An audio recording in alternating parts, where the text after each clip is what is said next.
I'll look at the house. If you want one, I'll hook you up. I don't know if I'll get you. So who else? You have a lineman there, Jason.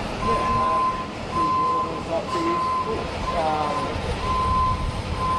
So, yeah, that'd be great.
You said Brian? Yes.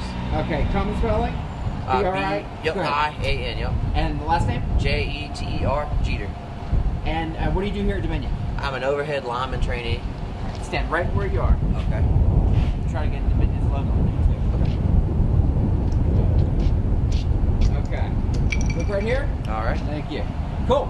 Talk to me about the preps that I just joked and said you got probably one of the most well-stocked trucks. You've checked it 1,000 times as we're taking pictures of you.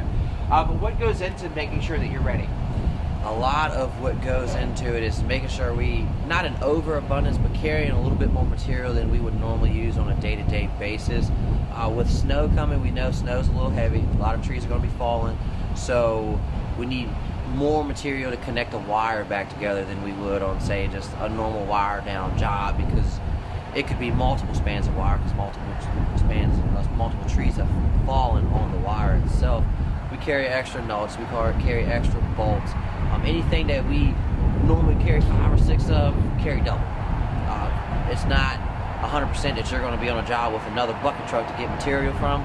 So it could be 1 bucket, 2 guys, and you need as much material as you possibly can get, because it's not saying that someone's going to be able to readily available give you material. When a big storm hits, how many hours are we putting in? We're putting anywhere from 10 hours to 16, 17 hours, sometimes more, maybe a little bit less, but it depends on the outages as well. If you got 30, 40,000 people out of power and you got major circuits locked out of certain substations, it's best to get on the job, work as much as possible to get it done. Talk to me about what people are at home, they're out of power, and all they want is the lights to come back on, the heat to come back on when it's cold. Yes. What is the one thing that you think that they may not understand, and if they could put themselves in your shoes, yes, what would you like them to know?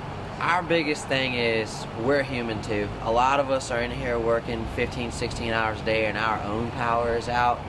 Everything's a process. We have to make sure certain paperwork is done. There's certain computer work that needs to be filled out, sent in. There's proper protocols that we have to abide by to make sure that we can safely touch the wire, open any isolation points possible, and it takes time. We're not allowed to just go open this, close that. We talk to switching. Sometimes switching can be backed up, and if everyone could just understand, we know the problem, we're en route or we're at the job, we have to make sure ourselves are okay to work it and we're safe. And finally, we got that big storm back on the 3rd of January. It was a severe winter storm. What made it so challenging for you guys trying to restore power for more than 60,000 people just right here in Stafford County? County? The most challenging part was just getting from A to B. The roads were covered, and we have to take a little bit more precaution with these bucket trucks. We need them. They're a necessity for line work. We can't climb everything. Some things we have to get a bucket truck to. Just trying to navigate down narrow roads, and there's a few cars in the ditch, or there's trees across the road. We have to make sure we're safe and we're safe to the general public. Thanks. And how many years have you been working with I've been here 5 years. 5 years. All right. Very cool. Thank you so much. All right. All right. Do me a favor. Say and spell your name, first and last name, please. Jason George, JASON, GEORGE. And you are a lead lineman with the Dominion. How many years have you worked for Dominion? 21 years. 21 years. Talk to me about the preps for the oncoming storm. It looks like we might get some snow, maybe a little ice mixed in. What are you guys doing now to get ready for it? Right now we're working on the trucks, gather material. We're going to have a men's stage to come in here ahead of the storm, be in preparation for travel, outages. We'll need tire chains that we'll have installed, and we'll be here ready, material, tools, and equipment prior to the storm arrival. What are some of the key elements that, in terms of equipment and gear, that you need to have ready to go when you're called in? So these guys prepping the trucks. What specifically are they doing? Just making sure we have plenty of material to do repairs to, obviously when trees come down, they tear the power lines down.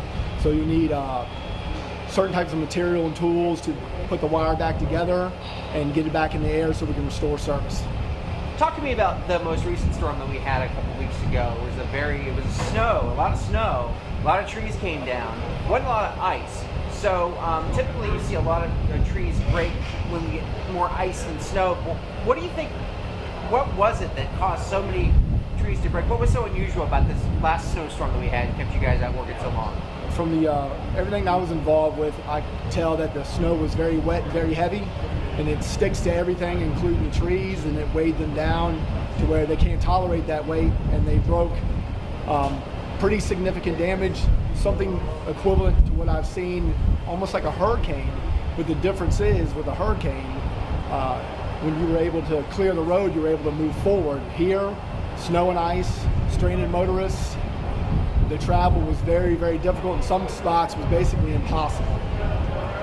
When you think about the hard work that you have to do out the elements to get power back on, and do you live here in the area? I mean, yes, sir. So if you don't have power in your home, you're trying to get somebody else power. What's going through your mind when you're out doing your job? Well, hopefully there'll be someone that'll come put my power on, like I'm doing for other ones likewise. So you just got to move forward, be focused, work safe.